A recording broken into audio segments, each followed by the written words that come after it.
trade Pepsi-Cola for vodka, he said. Yes, sir, said the Pepsi president, and they shook hands on a deal making Pepsi-Cola the first American consumer product to be made and sold in the Soviet Union. The Soviets are generally concerned about the problem of alcoholism. This is what Kosygin constantly talked about.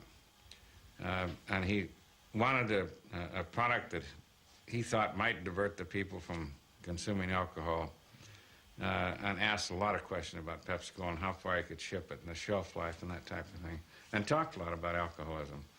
Matter of fact, when I saw him after we opened our first plant, I told him I didn't think we were very successful because we opened the plant at Novorossiysk and we went by hydrofoil down to Sochi on the Black Sea. And we arrived at the pier, and the mayor made this big speech upon our arrival and announced with great pleasure to me that the #1 drink in Sochi had become Pepsi-Cola and vodka. Kendall understood one truth, that communist countries could best serve American interests as monopoly markets rather than as adversaries. Pepsi's Russian deal was announced within 2 weeks of Nixon's re-election in 1972 and was perhaps the effective beginning of a pragmatic foreign policy called détente. It became the symbol of détente. And a lot of Soviets have said this to me, that the only thing that they saw, the visible thing that they could see was Pepsi-Cola that started during this period of détente.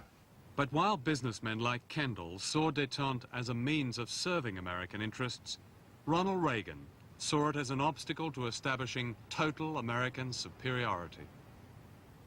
Let us not be satisfied with a foreign policy whose principal accomplishment seems to be our acquisition of the right to sell Pepsi-Cola in Siberia. Reagan, of course, was no chimp.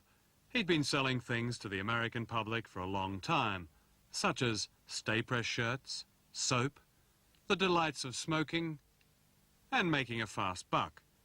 But is he a Pepsi president? Or is he, like his predecessor, a Coke president?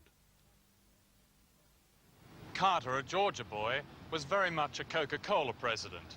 He appointed one of Coca-Cola's lawyers to be Attorney General of the United States, and the then chairman of Coca-Cola, Paul Austin, shuttled unofficially and often secretly between the White House and President Sadat, Fidel Castro, and Peking. Carter acknowledged the political power of Coca-Cola when he said, "We have our own built-in State Department at the Coca-Cola Company.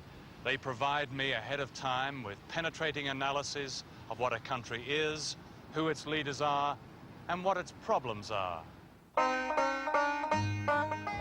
Jimmy Carter was a good old Georgia boy.